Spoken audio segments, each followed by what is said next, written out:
नमस्कार दोस्तों, मैं हूं राज शर्मा और आप देख रहे हैं हाई नाइट। तो चलिए दोस्तों, आज की कहानी के सफ़र पर। दोस्तों, आज की कहानी जो हमें भेजे हैं ना, उनका नाम है कैलाश। और कैलाश जी बताते हैं कि ये जो घटना मेरे साथ में घटी थी ना, इसका एक लंबा अरसा हो चुका है। आज से लगभग 25 साल पहले की बात है, जब कैलाश जी का उम्र लगभग 23-24 साल का था और एक कंपनी में काम करते थे, फील्ड बॉय का। उनका जिम्मा जो बाहर का काम था वही कंपनी ने उनको दे रखा था। जहाँ जहाँ उनका प्रोजेक्ट चलता था और कैलाश जी को जाना पड़ता था। कैलाश जी उत्तर प्रदेश के रहने वाले। ये जो कंपनी थी ना, हरियाणा में, अब वहाँ पर काम करते थे, लेकिन पूरा भारतवर्ष में घूमते रहते थे। कैलाश जी बताते हैं कि कुछ ऐसे ही एक काम से मैं एक कंपनी में जा रहा था जहाँ पर मेरा प्रोजेक्ट चल रहा था, तब ये मेरे साथ में घटना घटी थी। तो आइए चलते हैं कैलाश जी की इस कहानी में, जानने की कोशिश करते हैं कि आखिर उस रात हुआ क्या था कैलाश जी के साथ में, उन्हीं के शब्दों में। नमस्कार दोस्तों, मैं हूं कैलाश। मेरी उम्र लगभग 23-24 साल की रही होगी। ये मेरा पहला ही जॉब था, फील्ड का काम था। मैं भी बड़ा खुश था क्योंकि मुझे अलग अलग शहरों में घूमने के मिलता था और मज़े से अपना काम भी करता था। उन दिनों में डरता नहीं था, जवान था, जोशीला था। हाँ, भूत प्रेत को तो मैं कभी देखा ही नहीं था। हाँ, किस्से कहानियाँ मेरे घर में भी लोग सुनाया करते थे। गांव में भी मैं कुछ तरह का अफवाह जरूर सुना था कि फलानी जगह पर भूत दिखाई देता था, लेकिन मैं अपनी नज़रों से आज तक देखा नहीं था, तो इसलिए विश्वास कम था, लेकिन मानता जरूर था।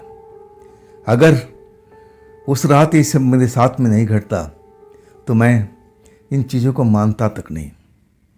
खैर, देर नहीं करता हूँ और चलता हूँ आपको लेकर के उस रात जो मेरे साथ में घटी थी। मैं बस का सफ़र तय करके एक कंपनी में जा रहा था।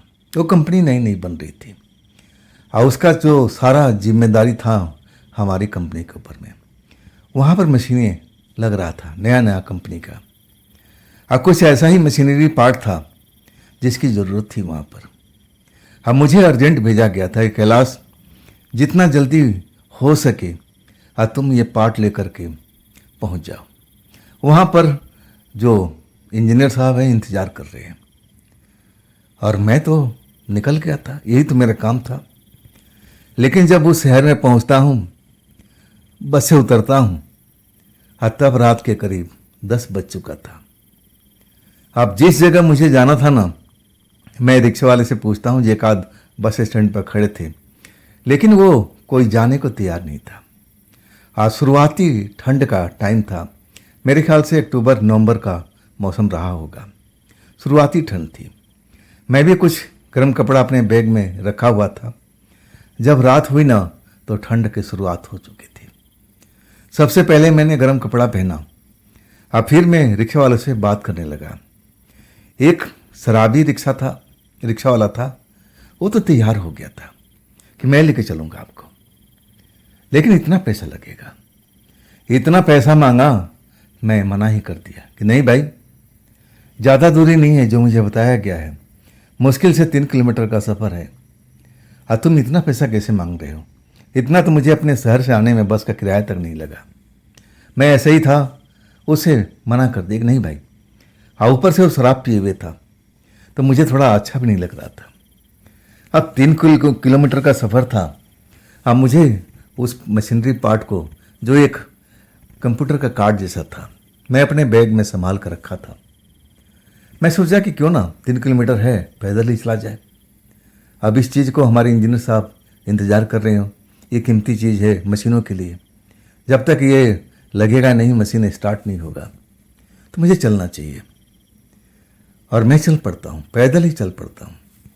2 किलोमीटर का सफ़र मैं बड़े आराम से पूरा कर लेता हूँ। अब उसके बाद मैं जब साइन बोर्ड देखता हूँ उस कंपनी का, तीर का निशान बना हुआ है, मतलब अब जो रास्ता था ना, थोड़ा संकरा था और कच्चा पक्का लग रहा था। 1 किलोमीटर हमें अब इस रास्ते पर सफ़र करना था। बिल्कुल एकदम सुनसान इलाका हो गया था। आसपास में कोई घर, कोई बस्ती, ऐसा कुछ मुझे अभी तक तो नजर नहीं आया था और ऊपर से अंधेरी रात थी। लेकिन मैं इन चीज़ों को परवाह किया नहीं। डर तो मेरे शरीर में था ही नहीं। मैं अपना बैग कंधे पर लटकाए हुए और उस रास्ते पे मुड़ गया। लेकिन जब मैं आगे जाता हूँ ना तो वो रास्ता दो हिस्सों में बंट जाता है। मैं वहाँ पर बोर्ड देखने का कोशिश करता हूँ कि आगे तो तीर का निशान था, लेकिन यहाँ पर कोई तीर का निशान बना नहीं, ना कंपनी का कोई बोर्ड लगा हुआ है। तो मैं कौन सा रास्ता लूँ, बाएं का लूँ या दाएं का लूँ, समझ में नहीं आ रहा था। हर तरफ अंधेरा ही अंधेरा, सुनसान जगह थी। अब मैं बड़ा पेशो पेश में पड़ा था कि मैं आखिर किस रास्ते पर जाऊँ। कंपनी वालों को यहाँ भी बोर्ड लगाना चाहिए था। और तभी मुझे कुछ ढोल की आवाज़ सुनाई पड़ती है। जैसे लग रहा है कि अभी अभी ढोल बजा है। अब मैं चौंक करके देखने लगता हूँ कि ढोल बजने का मतलब इंसानी बस्ती, इंसान जरूर होंगे। और जब मैं गौर करता हूँ कि आवाज़ों पर कि आवाज़ कहाँ से आ रही है, और तब मुझे लगा कि मेरे कुछ ही दूरी से आ रही है। बाएं साइड का रास्ता है और वहीं से आ रही है। मुझे बाएं साइड रास्ता पर चलना चाहिए। अब वहाँ कोई मिल जाएगा तो मैं पूछ लूँगा कि अब फलानी कंपनी कहाँ पर है, और वही मैं करता हूँ। मैं भटकने के बजाय मैं उस जगह पहुँचना चाहता हूँ जहाँ पर मुझे ढोल की आवाज़ सुनाई पड़ रही थी। और कुछ ही दूर चलने के बाद बाएं रास्ते पर मैं उस जगह पर पहुँच जाता हूँ। तब देखता हूँ कि एक खुला सा मैदान है और वहाँ पर आग जल रही है। ठंड का शुरुआत हो चुकी थी। मुझे लगा कि यहाँ पर आसपास में घर होना चाहिए। यहाँ पर लोग इकट्ठा मुझे दिखाई दे रहे हैं। मुझे 2-3 लोग आग के पास बैठे हुए नजर आ रहे थे। जब मैं उनके नज़दीक पहुँचता हूँ ताकि मैं पूछ सकूँ कि वो कंपनी किधर में है, मुझे किधर जाना चाहिए, उन लोगों से मैं बात करने के मूड में जाता हूँ।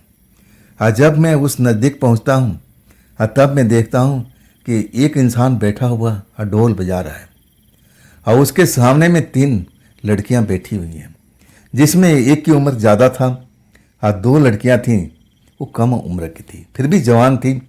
मुझे लग रहा था कि 20-22 साल के आसपास रही होंगी।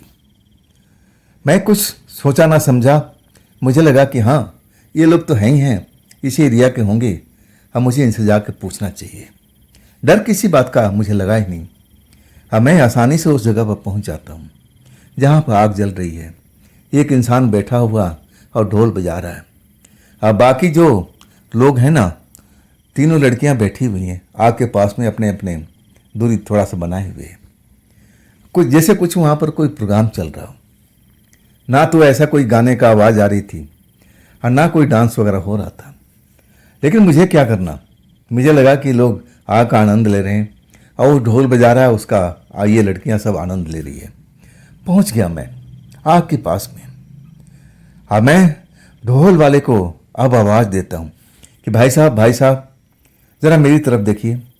लेकिन ढोल वाला अपने जैसे सुर में हो, वो अपना सुर में बस बजाए जा रहा है। अब मैं तब लड़कियों की तरफ देखता हूँ कि उनका ध्यान मेरी तरफ आकर्षित हो। लेकिन तब मैं देख रहा हूँ कि वो बैठे बैठे वो भी उस सुर का मजा ले रही थी, और बैठे बैठे ही जैसे डांस कर रही हो।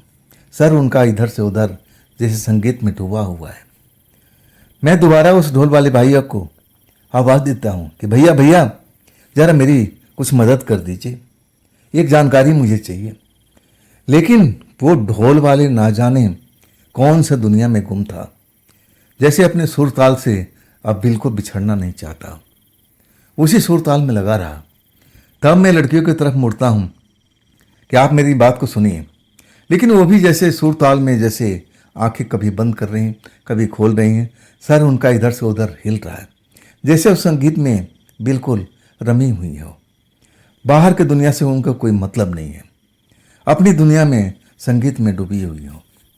तब मैं वहाँ खड़ा हो जाता हूँ, सोचता हूँ कि अब क्या करूँ।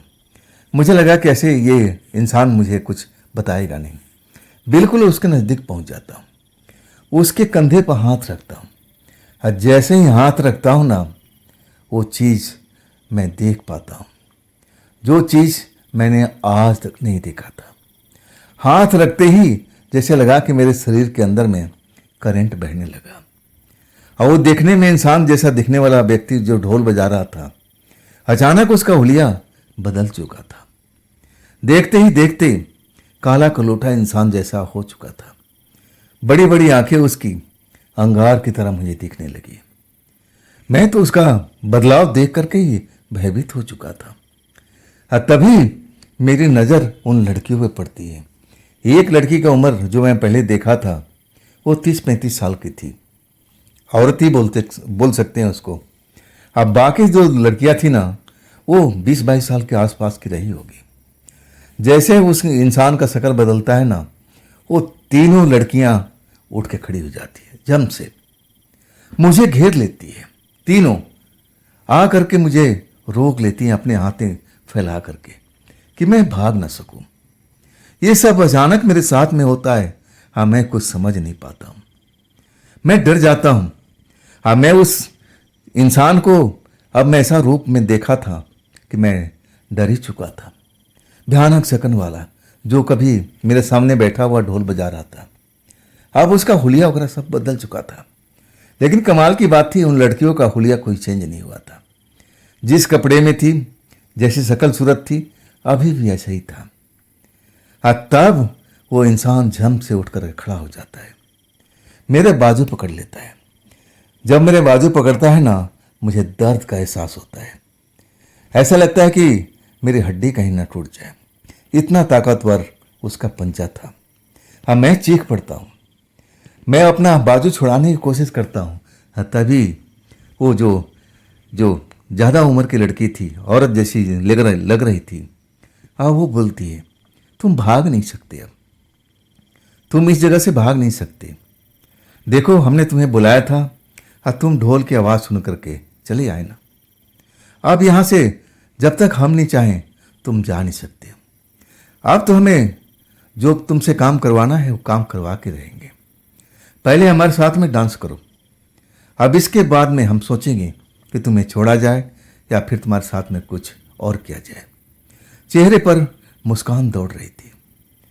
बिल्कुल चेहरा नॉर्मल था, जैसे मैंने देखा था वैसे ही था। उन लड़कियों के चेहरे पर कोई बदलाव नहीं था। लेकिन वो इंसान जो ढोल बजा रहा था ना, पूरा रूप से बदल चुका था। भयानक चेहरा हो गया था। और जब उठ के खड़ा हुआ ना, उसकी लंबाई भी काफ़ी मुझे नजर आ रही थी। लगभग 6 से 7 फुट लंबाई थी उसकी। उसके सामने मैं तो बहुत छोटा लग रहा था। और तब मैं बेहद डर जाता हूँ कि नहीं, मुझे तो एक कंपनी का पता पूछना था। नहीं, मैं यहाँ पर रुक नहीं सकता है, आप मुझे क्यों रोक सकती हैं। डर जाता हूँ। तभी वो मेरा बाजू पकड़े हुए इंसान की आवाज़ में पहली बार सुनता हूँ। इतना भारी फटे हुए बांस की तरह आवाज़ सुनाई दे रही थी। कह रहा था, जो ये लड़कियां कह रही है ना, तुम्हें करना ही पड़ेगा। अगर तुम नहीं करते हो ना तो मैं तुम्हें मार दूंगा। मैं तुम्हें जान से मार दूंगा, तुम्हारा खून पी जाऊंगा। तुम्हारी भलाई इसी में है कि तुम इन लड़कियों का साथ दो जो ये कह रही हैं। मैं इतना भयभीत था कि मुझे समझ में नहीं आ रहा था। लेकिन मैं उस जगह पर रुकना नहीं चाहता था। अपना बाजू छुड़ाने का भरसक प्रयत्न कर रहा था। लेकिन मेरे में इतना ताकत नहीं था जितना उस बदसूरत इंसान में था। मैं चाहे कितना भी जोर लगा लिया, लेकिन मैं बाजू नहीं छुड़ा पाया। तब मुझे लगा कि मैं किसी चक्रव्यूह में फंस चुका हूँ। मैं ऐसी ही दुनिया में आ चुका हूँ जहाँ पर बस ये लोग हैं और मैं हूँ। इनके अलावा और कोई नहीं है। कोई मेरी मदद करने वाला नहीं है। मैं आसपास देखता हूँ, हर तरफ अंधेरा ही अंधेरा नजर आता है। कमाल की बात थी कि वो आग अभी तक जल रही थी। कैसे जल रही थी मुझे जरा भी इल्म नहीं। बस कुछ ही लकड़ी लगी हुई थी, कुछ ही लकड़ी उसमें लगाई गई थी। 4-5 लकड़ी उसमें लगा हुआ था, मैं देखा था। और वो लकड़ी जैसे मोमबत्ती की तरह जल रही थी। कमाल की बात थी। और उसकी आंच भी बहुत ऊंचा तक जा रहा था। मैं बहुत खौफ में हो चुका था। मैं बहुत कोशिश करने लगा कि मैं वहाँ से भाग जाऊँ, लेकिन मैं भाग नहीं सकता था।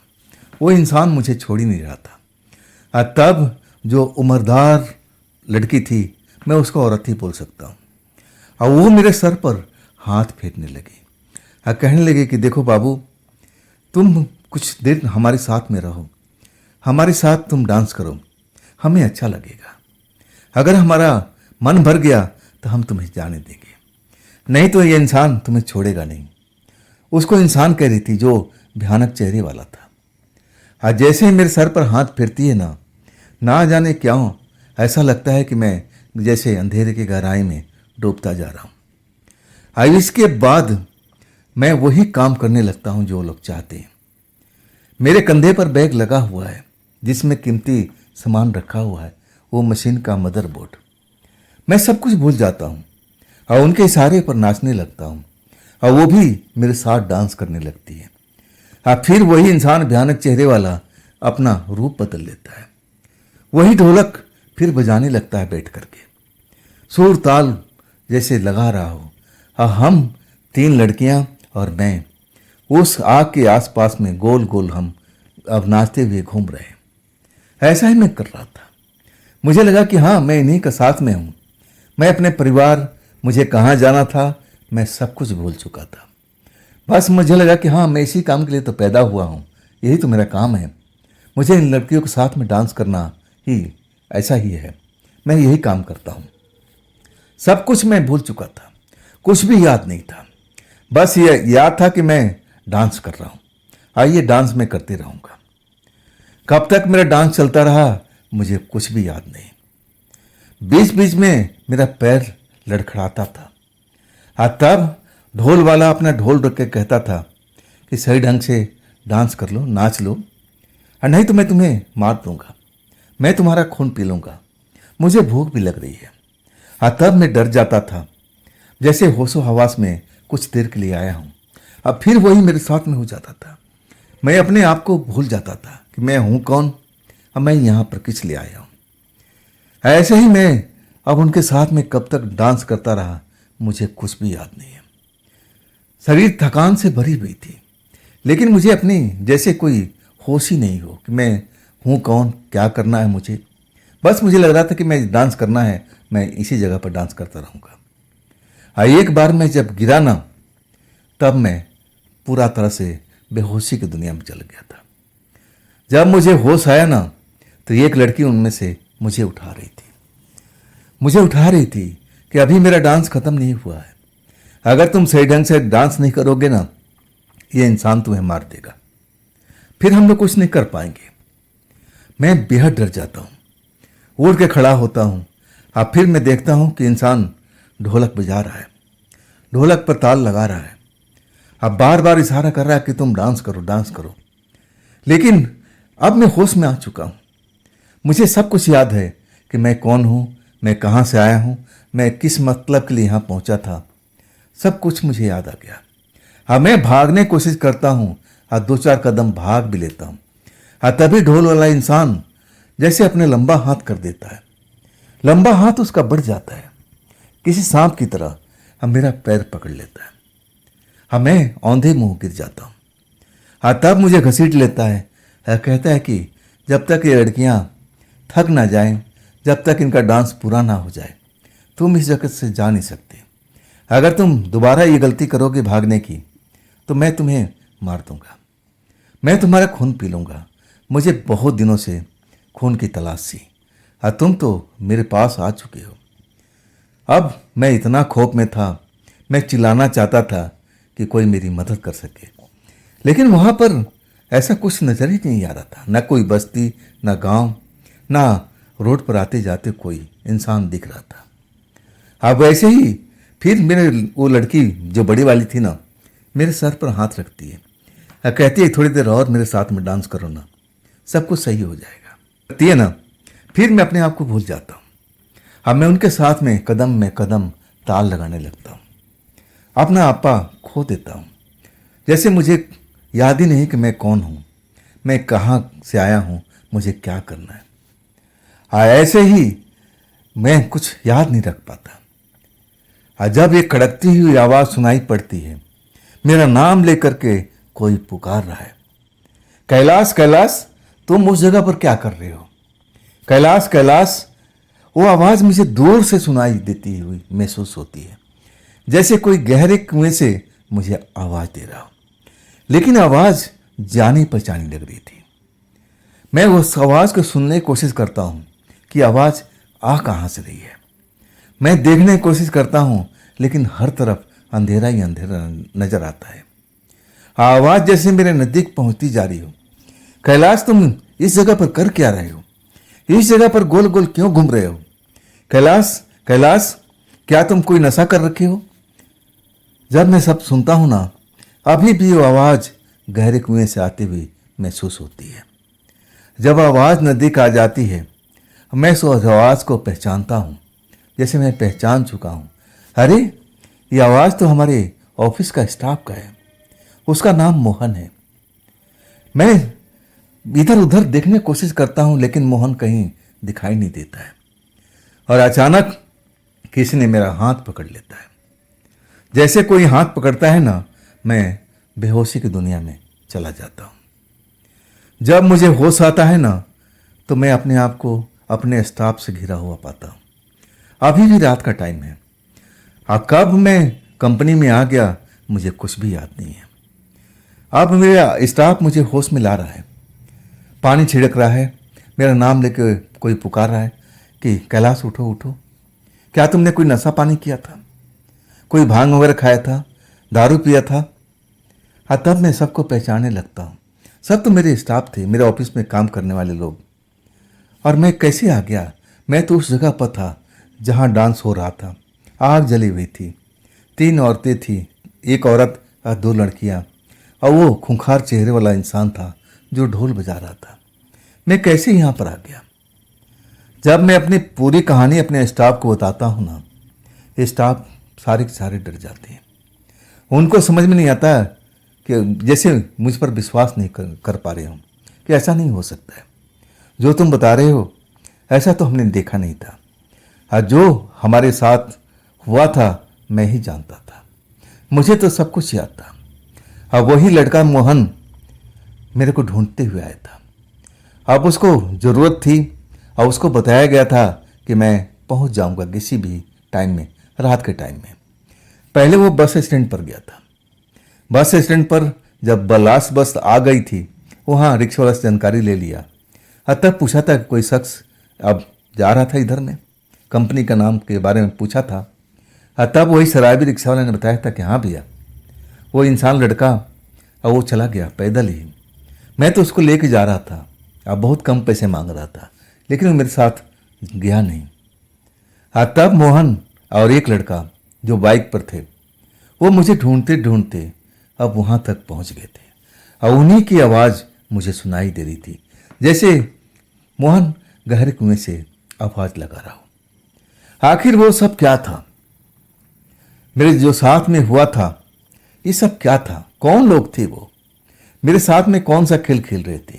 क्या चाहते थे? वो लड़कियां मेरे साथ में क्यों डांस कर रही थी? उनका क्या मतलब था? मैं कुछ भी समझ नहीं पाया।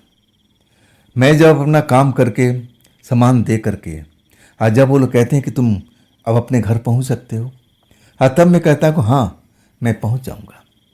सुबह में मैं अपने घर पहुंच, अब बस के लिए बस पकड़ता हूँ और फिर अपने घर आ जाता हूँ। तब तक मेरी तबीयत सही थी, लेकिन घर आने के बाद मैं बीमार पड़ जाता हूँ। अक्सर रात को मेरे को यही सपना आता है कि मैं उसी जगह पर हूँ और वही लोग मुझे दिखाई दे रहे हैं। मैं उनके साथ में डांस कर रहा हूँ। अब बार बार मैं गिर जाता हूँ और वही खूंखार चेहरे वाला जो ढोल बजा रहा था मुझे धमका रहा है कि देखो मैं तुम्हारा खून पी जाऊँगा। हाँ, मैं जाग जाता हूँ। ऐसा ही मेरे साथ में कुछ दिन होता है। तबीयत खराब रहती है, बुखार कभी चढ़ता है कभी उतरता है। हाँ, मैं तो पूरा कहानी बता दिया था अपने घर में।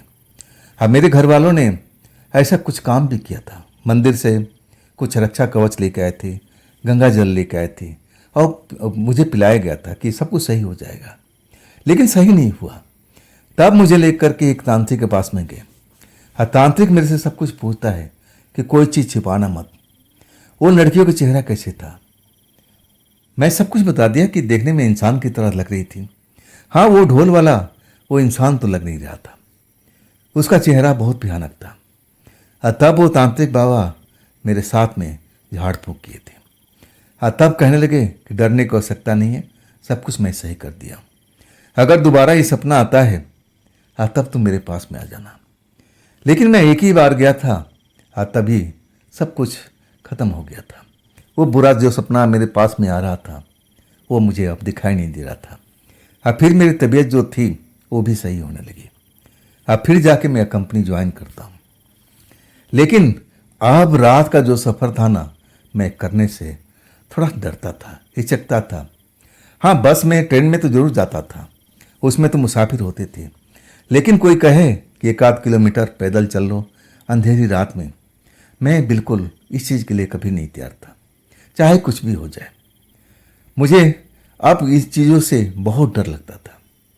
जब तक कोई सवारी नहीं मिल जाती, चाहे वो कुछ ज़्यादा ही पैसा ले रहा हो, मैं दे देता था कि चलो भाई, रात का टाइम है, मुझे कोई रिस्क लेना नहीं है। तब से मैं ये नियम बना लिया था कि मैं कभी भी रात के टाइम में और अनजान जगह पर मैं कभी पैदल नहीं जाऊंगा। और आज भी उसी चीज़ पर कायम हूँ। आज मेरी उम्र जो है ना 50 से ऊपर की हो चुकी है। आज भी काम करता हूँ, लेकिन उस कंपनी में नहीं, अलग कंपनी में। तो दोस्तों, ये थी आज की कहानी कैलाश जी की भेजी हुई।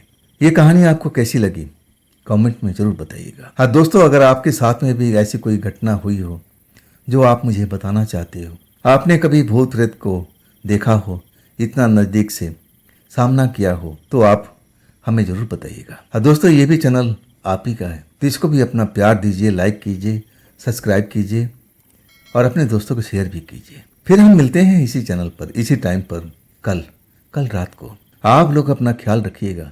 नमस्कार।